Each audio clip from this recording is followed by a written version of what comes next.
بات ہوئی ہماری، میری ذاتی طور پر بات ہوئی ہے پاکستان کے نائب وزیر اعظم جناب اسحاق ڈار صاحب سے۔ اسحاق ڈار صاحب کہتے ہیں کہ وہ بہت زیادہ پر امید ہیں کہ وزیر اعظم پاکستان نے جو یہ انیشیٹو لیا ہے کٹ آف ٹائم سے پہلے دونوں ممالک کی جانب سے اس پر رد عمل آ جائے گا، امریکہ اور ایران۔ وہ اس وقت جب ہم بات کر رہے تھے انہوں نے بتایا کہ وہ اس وقت بھی رات کے اس پہر دنیا کے مختلف وزرائے خارجہ سے رابطے میں ہیں، بلکہ اسی دوران بس کچھ لمحات انہوں نے بات کی ہم سے، اور وہ کہتے ہیں کہ he has enough reasons to believe کہ کٹ آف ٹائم سے پہلے، یعنی کہ پاکستانی وقت کے مطابق صبح 5 بجے سے پہلے دونوں ممالک کی جانب سے رسپانس آ جائے گا۔ ظاہر ہے حساسیت کے پیش نظر ہم کچھ باتیں شیئر کر سکتے ہیں، کچھ آف دا ریکارڈ ہوتی ہیں، لیکن وہ یہ کہتے ہیں پاکستان کے نائب وزیر اعظم جناب اسحاق ڈار صاحب نے ہم سے بات کرتے ہوئے، ایئر نیوز سے بات کرتے ہوئے اب سے کچھ لمحات قبل یہ کہا ہے کہ وہ بہت پر امید ہیں کہ پاکستان اور امریکہ دونوں کی جانب سے، یعنی ایران اور امریکہ دونوں کی جانب سے پاکستانی وقت کے مطابق صبح 5 بجے سے پہلے کٹ آف ٹائم سے پہلے کوئی نہ کوئی خبر آ جائے گی، اور یعنی رد عمل آ جائے گا، اور رد عمل جنگ بندی کی جانب ہی جا رہا ہوگا۔ کامران صاحب، سر آپ کے پاس کچھ ایڈ کرنے کو یا کوئی خبر ہے؟ پھر ہم ذرا تجزیے کی طرف دوبارہ جاتے ہیں۔ اچھا مالک صاحب، ایک بات بتائیے کہ اسحاق ڈار صاحب کی بات ہم نے وہ تو کہہ دی ہم نے کہ وہ یہ کہتے ہیں کہ ان کو بہت امید ہے اس بات کی کہ اور یہ بھی کہ جو بھی مطلب اسرائیل نے کیا، پھر ایران نے جواب دیا، اور اس کے بعد ایک خاص فضا پیدا ہوئی تھی، ان کی بات سے تاثر ملا کہ اس کا بہت حد تک ڈیمیج کنٹرول وہ ہو گیا ہے، کہ جو اسرائیل نے پیٹروکیمیکل اور اس پہ اٹیک کیا ایران کے، پھر ایران نے رد عمل دیا سعودی عرب پہ، پھر پاکستان کی جانب سے ایک بیان آیا، ایک خاص ایک ظاہر اس کا ایک فضا تھی، ایسا لگتا ہے کہ اس کا بہت حد تک اس کا بھی ڈیمیج کنٹرول ہو گیا، ایسا بھی وہ کہتے ہیں اسحاق ڈار صاحب، اور ابھی وہ بہت پازیٹیو ہیں کہ اگلے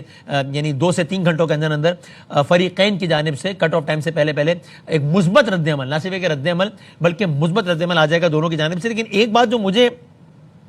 تنگ کر رہی ہے، آپ بتائیے کہ یہ چیز آپ کو بھی وری کرتی ہے یا نہیں،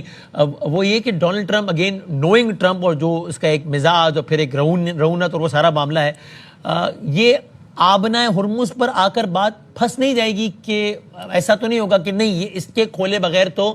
کچھ بھی ٹائم بھی آگے نہیں بڑھے گا اور کچھ بھی نہیں ہوتا، اور ایران ایک پوزیشن لے چکا ہے کہ نہیں ہم عارضی سیز فائر کر کے، یہ نہیں ہو سکتا کہ آپ نے ہرمز کھول دیں کہ سارے لوگ چلے جائیں اور پھر 25 دن بعد جو ہے وہ، یا 10 دن بعد، 5 دن بعد دوبارہ ایک راؤنڈ آف اٹیک شروع ہو جائے، یہ معاملہ یہاں پہ آ کے پھنس نہ جائے، یہ چیز آپ کو پریشان کرتی ہے اس ٹائم یا نہیں؟ دیکھیں، پہلے تو مجھے ہنسی آ رہی ہے بیکاز آپ نے نام لے لیا ڈار صاحب کا، میں نے اس وقت نام نہیں لیا۔ جی میں سمجھ رہا تھا انہیں کی بات کر رہے ہیں، لیکن انہوں نے اجازت دی کہ آپ کوٹ کر سکتے ہیں، اس لیے میں نے پھر کر لے لیا نام ان کا۔ ان سے میری بات ہو رہی تھی، اور بس کچھ میسیجز میں نہیں شیئر کر رہا، لیکن مین بات میری بھی ان سے ہی میں نے کنفرم کیا تھا۔ دیکھیں، اس وقت ٹرمپ کا مسئلہ فتح حاصل کرنا نہیں ہے، ٹرمپ کا مسئلہ اس وقت ایک شکست سے بچنے کا ہے۔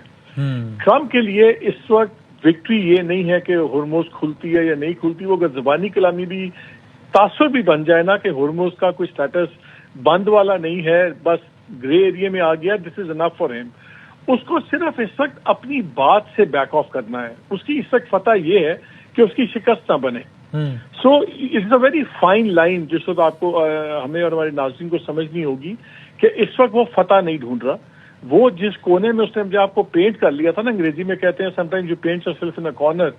ہی had painted himself in a corner, وہ ایک باکس میں پھنس گیا تھا، وہ ایک بند گلی میں چلا گیا تھا، ابھی صرف اس کو بند گلی سے نکلنا ہے، اور اس کے لیے اتنی فیس سیونگ کافی ہے کہ یہ اس قسم کی ایک سٹیٹمنٹ مل جائے جس کو توڑ مروڑ کے وہ یہ کہے کہ میں نے ہرمز کھول دی ہے اور اس لیے میں پیچھے ہٹ گیا ہوں۔ ہرمز کھلے نہ کھلے، صرف تاثر یہ ہو کہ ہرمز بند نہیں ہے، یہ جب میں اس میں ایمفسائز کرنا چاہ رہا ہوں، ہرمز بند نہ ہونے میں اور ہرمز کھلنے میں زمین آسمان کا فرق ہے۔ لیکن اگر وہ صرف یہ کلیم کر پاتا ہے نا کہ میں نے ہرمز کا سٹیٹس چینج کر دیا تو کھل رہی ہے، اب دیکھیں جی اب ہرمز بند نہیں ہے، وہ بھی کھلے گی تو تب نہ جب پراپر ساری ٹریفک چلے گی، سب کچھ ہوگا، اس میں بہت ابھی ایشوز کلیئر ہونے ہیں، اور وہ بھی ہونا بھی نہیں ہے۔ دوسرا، پہلے مجھے نہیں پتا شاید کامران یا کون بات کر رہے تھے کہ اسرائیل روکا نہیں جا سکتا، اسرائیل کو ایک ہی آدمی روک سکتا ہے، اس کا نام ہے ڈونلڈ ٹرمپ۔ میں اس کا انٹرویو سن رہا تھا جو کینٹ کا، جو کینٹ جس نے ریزائن کیا تھا، جو ان کے نیشنل کاؤنٹر ٹیررزم سینٹر کے ڈائریکٹر تھے، ہائیسٹ وہ لیول کے تھے، اور اس نے بڑی زبردست بات کی تھی. اس نے کہا تھا جی سیدھی سی بات ہے، ایک ہی بندہ ہے جو اسرائیل کو روک سکتا ہے، وہ ہے ڈونلڈ ٹرمپ. اور جہاں ڈونلڈ ٹرمپ کی گردن آئے گی نا بلاک پہ، اس پہ وہ نیتن یاہو کی نہیں سنے گا. اس وقت وہ نہیں سنے گا نیتن یاہو کی، بیکاز اس مسئلے میں اس کا سب کچھ ایٹ اسٹیک آ گیا. اس کی پریزیڈنسی، اس کی ہر قسم کی جو اس کی پاور، اس کا اسٹیٹس، دنیا کے اندر اس کی اسٹینڈنگ، اس وقت نیتن یاہو کو ہٹنا پڑے گا. دیکھیں اسرائیل بہت کچھ کر سکتا ہے. اسرائیل لانگ ڈسٹینس وار امریکہ کی ایکٹیو مدد اور انوالومنٹ کے بغیر نہیں لڑ سکتا. اسرائیل اپنے بارڈرز کی لڑائی لڑ سکتا ہے، وہ لیبنان پہ حملہ کر سکتا ہے، وہ سیریا میں گھس سکتا ہے. اتنی دور آ کے ایران پہ اور پھر کسی اور کے ساتھ وہ جنگ نہیں لڑ سکتا. بالکل وہ مینیپولیٹ کرتا ہے. اسرائیل لابی بہت اسٹرانگ ہے، but every thing has its limits. یہ جو اس وقت معاملہ چلا گیا ہے، یہ اس وقت نیتن یاہو کے، اس انگریزی میں کہتے ہیں نا ابو ہز پے چیک، اس وقت it's above his pay check. اس وقت ٹرمپ چوز کر رہا ہے اپنی پریزیڈنسی اور نیتن یاہو کے سروائیول کے درمیان میں. اس لیے وہ نیتن یاہو کو پسند ہو نہ ہو، ہی will get a shut up کال. اور دیکھیں آج جو 3 بڑے حملے ہوئے ہیں، آپ اگر خرق کو سائٹ پہ نکال دیں، خرق آئلینڈ کو، تو اس کے بعد جو 3-4 حملے ہوئے ہیں وہ پیور اسرائیلی حملے تھے. اس میں امریکن ایئر کرافٹ نے حصہ نہیں لیا. دیٹ مینس کہ جب یہ بات چیت چل رہی ہوگی آج سارا دن، تو انہوں نے بھی کہا ہوگا، ہمارے لوگوں نے بھی کہا ہوگا کہ یار تھوڑا سا آپ بھی کوئی سی بی ایم شو کریں، کہ آپ بھی اس میں، انہیں کہا ہوگا ٹھیک ہے ہم امریکن اٹیکس نہیں کریں گے ڈائریکٹلی. اسرائیل کو اس نے رکھا ہوا ہے پریشر کے لیے کہ اسرائیلی بام مارتے رہیں، وہ بھی پریشر ہے ایران کے اوپر سب کچھ. آج ایکٹیو یہ جو پل سٹرائک ہے، جو وہ پیٹرولیم والے ایک ڈپو کے اوپر حملہ ہوا، ہائی وے کے اوپر انہوں نے حملہ کیا، جو ایئرپورٹ کے ساتھ بامبنگ کی، وہ ساری پیور اسرائیلی سٹرائکس تھیں. تو آپ کو ایک ڈفرینسیشن وہاں نظر آیا آج کہ حملوں کی نوعیت میں کہاں اسرائیل کر رہا ہے اور کہاں امریکہ کر رہا ہے. اس وقت رائٹ ناؤ اس کی ٹیبل پہ ایک 1 آئٹم مینیو ہے، how to get out of this box. وہ اس باکس سے نکلے گا، اور یہ اس سے بہتر اس کو موقع ملنا نہیں ہے. اس لیے مجھے اب یہ، لیکن آن اے لائٹر سائڈ، اگر آپ کے آڈینس کو، ہمارے ناظرین کو اگر انٹرٹینمنٹ چاہیے تو میں ان کو مشورہ دیتا ہوں کہ ذرا جا کے اس وقت انڈیا میڈیا دیکھیں. مزہ آ رہا ہے قسم سے.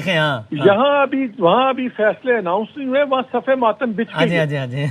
اور میں ابھی شام کو اپنے پروگرام میں بتا رہا تھا کہ بڑا پریشر انہوں نے اس سے کمبائن ڈالا ہوا ہے، اسرائیل نے، انڈیا نے، اور ہماری ایک فیوریٹ گلف اسٹیٹ ہے، وہ آج کل ہماری اتنی شاید تعلقات تھوڑے سے گڑبڑ ہوئے میں، وہاں سے بڑا ایک پریشر ہے اس پہ امریکہ کے اوپر کہ آپ نے جو بھی ڈیل کرنی ہے اسلام آباد میں نہ کیجیے. آپ استنبول میں کر لیں، یہ وہاں کہیں اور کر لیں، تاریخ میں اسلام آباد اکارڈ نہیں آنا چاہیے. پاکستان کو یہ تمغہ نہیں لگنا چاہیے کہ اس نے دنیا کا اتنا بڑا کرائسس کی جو ریزولوشن ہوئی ہے وہ دوحہ میں نہیں ہوئی، وہ استنبول میں نہیں، وہ ہوگی اسلام آباد میں. اسلام آباد سے تو ماں مرتی ہے نا سب کی. اب یہ ان کا مسئلہ پڑا ہوا ہے اس وقت. تو میں وائل آئی واز